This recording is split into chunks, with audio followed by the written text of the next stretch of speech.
Moving on to our last segment, an external speaker, we have Mr. Armand Toubol. Hope I'm pronouncing that correctly. And just to introduce him, he has over 25 years of experience at SNCF with involvement in the cross-channel ferry activity, combined transport at the head of CNC operator, rail freight transport activity, and the CEO. I think he's currently the CEO of the financial holding of the SNCF Group Subsidiaries Management, even though he's a retired honorary member there. Armand will now take us through the state of the rail freight market in general. So we are very excited to hear from him. Thank you, Armand. Good afternoon to all.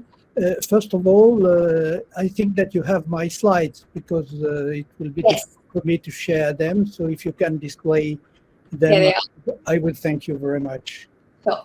They are not numerous, and I shall be sufficiently quick to explain what I think, because a lot of things have already been expressed by specialists of this traffic between China and Europe. And what is the most important thing at this stage is clearly that we have at this stage this situation where mainly the traffic is definitely exchanged by 20 to 25 million TEUs are sailing in I would say in normal years. Of course, quite a lot of things have been said in the previous discussion, where we have seen that there has been recent evolution. These volumes are extremely dependent on the growth of Europe, and all the sanctions which are happening actually show very clearly that this has a very important impact. If we look at what has happened in the 2008 and 2009 crisis, followed by then a continuous growth until 2019, during all that period we have seen effectively a sudden downturn of the traffic, and then after that a real growth. And this period there has been also a race for competitiveness, and this race was enlarging the vessel. Tremendous race on this field where we have gone very quickly to 22,000 TEU vessels, which effectively reduced significantly the cost. During the same period, we have seen also the solution of the rail connection between EU and China, this Silk Road, which has been progressing extremely rapidly, because we have started by 1,000 trains in 2014, and now we were at 5,000 trains in 2018, and to reach now something around 15,000 trains per year. So it is a real tremendous growth, which was relying on the fact that the time for a container going from China to main Western Europe, this time was nearly cut by two, and a little more for some destinations, by using the rail solution. And what has happened recently, this was representing something like 1.3 million TEUs, and the main corridor was effectively the one going through Russia. If you would be so kind to go to the next slide.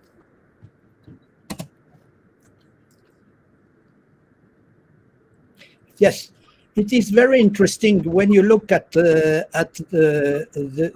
graphic, which is on the right of the slide.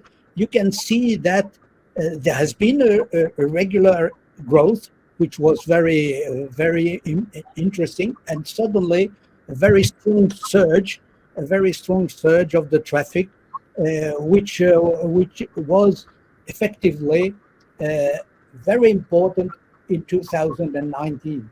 And a certain number of events have been happening suddenly. In 2020, there was a reduction of the fleet of new containers built, while the demand at the same time continued to grow despite the COVID-19, which was hitting Europe, due to the fact that there was a tremendous support by state money in the Western Europe. This has supported the demand. And in front of that demand, we have had a very strong reaction on the Chinese side, where there was, I would say, a certain isolation of a certain port, and the supply chain have been completely upset by the lack of staff in factories, by the blockage in certain ports, and this has created tremendous bottlenecks and delays. The result was effectively immediate. The cost for a container to go from China to Europe by sea was multiplied by 5 to 7, bringing huge profits for the maritime companies that they are. So we have seen that in France, where CMA CGM suddenly buy Seva, buys takes over the participation of in Jeffco, the Russian, the ZD participation in Jeffco. Buying a newspaper, in which all that shows that they have got a huge amount of money, and the profit were exactly for the main ship owners were tremendously increasing. At the same time, for those who were waiting for their containers, it is a real disaster. And rail has demonstrated during that period a real resilience, and it has continued to grow by 50% on this route in 2020 and 22% in 2021, when effectively the COVID-19 started to decrease quite rapidly. And what are the new challenges? Many thanks. To go to the next slide, please. Well, what is very interesting is the trade between China, which was effectively in its majority, because you have seen the ratio between 1.3 million of TEUs compared to 25 million of TEUs for the maritime sector. But anyway, with the huge difficulties and the huge price increase that has hit the maritime traffic, then of course immediately the demand on the rail was increased. But at the same time, the main efficient Silk Road was the one going straight through Russia and through Belarus, arriving in the center of Europe. And this has definitely been hit by all the elements that have been described by the previous speakers. I have heard some of them. Sorry to have been late in joining. And it has shown that the anxiety of the shippers, the difficulty of a certain number of train arriving on the western side, the sanctions hitting some rail companies, the difficulty about the sanctions against the bank, all that has shown a real difficulty. And at the same time, we have had effectively the problem between Russia, the conflict between Russia and Ukraine, which has blocked certain routes. What has happened at this time? The resilience of the rail is effectively to look at alternatives. And the map is interesting because it shows that you have what we call the middle corridor. The middle corridor is effectively more difficult because it goes through Kazakhstan, then it crosses by sea the Caspian Sea, and then it arrives in Azerbaijan, It goes to Georgia or to Armenia, and then it enters either in Turkey or crosses the Black Sea to arrive directly in Varna, for instance, or in Romania or Bulgaria, to then link by the European corridors to the center of Europe.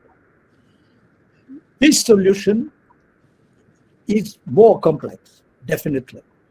And when you look what was the problems, you could see that there was the problem of the ferries crossing the Caspian Sea on this corridor, and these problems were linked to the fact that there was only two ferries. And recently, so that means that there is a reaction, because it seems more important, on this crossing of the Caspian Sea. They have put now 6 ferries instead of the 2, which means that there is a willingness to enhance that. Then we arrive in Azerbaijan. Azerbaijan, this has been supported by the bank, the Asian Bank of Development, and they have deployed investment to renew the rail network in Azerbaijan, to reorganize the governance and the structure and the infrastructure in Azerbaijan.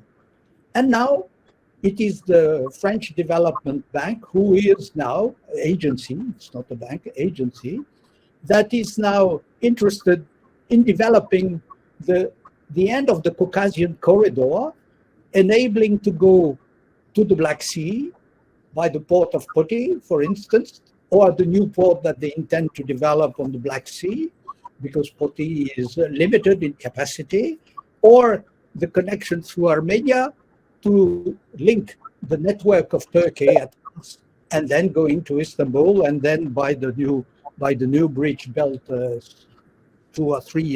years ago, I think, then directly to the rail network. So this is very interesting, because the development is the same that has been made in Azerbaijan, that could be made in Georgia, and they have launched recently studies to go and make investment in this country.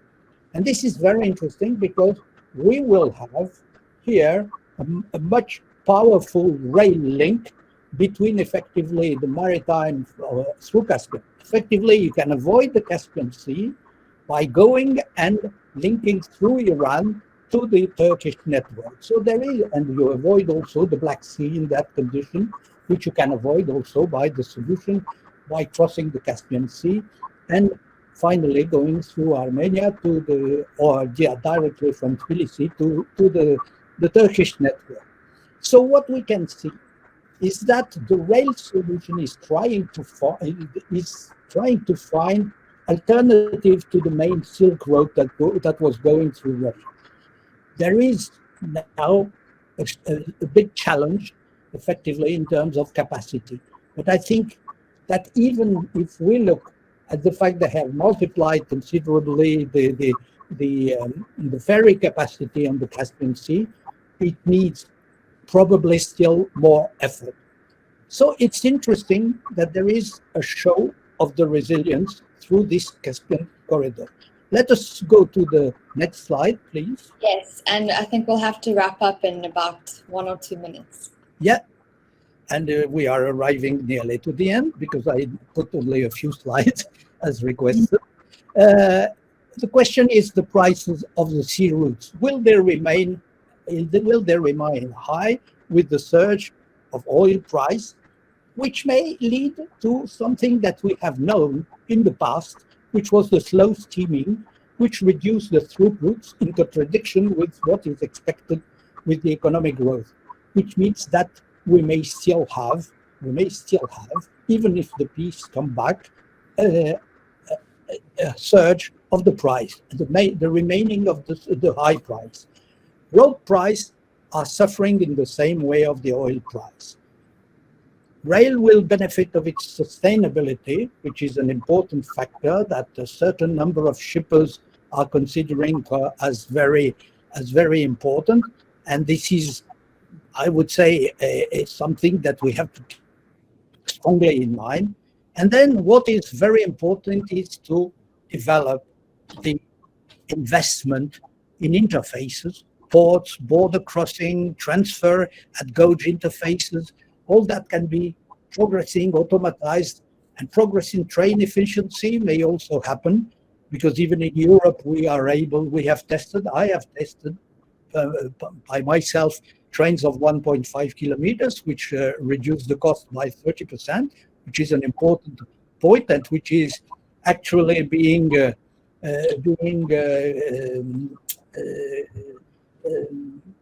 homologated in Germany. We have done the safety study, but it has to be finished right now, and this gives the advantage of the transit time. And this will be more and more important, this question of the transit time, because the rate of interest for the money are rising. Wherever it is rising. And we all know that the advantage in time means immediately an advantage in competition when the cost of the money is higher. So all these elements show that we have now, I would say, intermodal solution that will be, from my point of view, certainly viable when you look at what is the environment of the problem and the development. That's all. I have been quite short to make that presentation for you, but I think it is quite clear by looking at what is the situation, what are the challenges, what is the demand, and what is happening on the seaside. Thank you very much for your attention. Thank you so much, Armand. That was great. And thank you for keeping it short and concise. It was very informational. I'm just going to go to the next slide.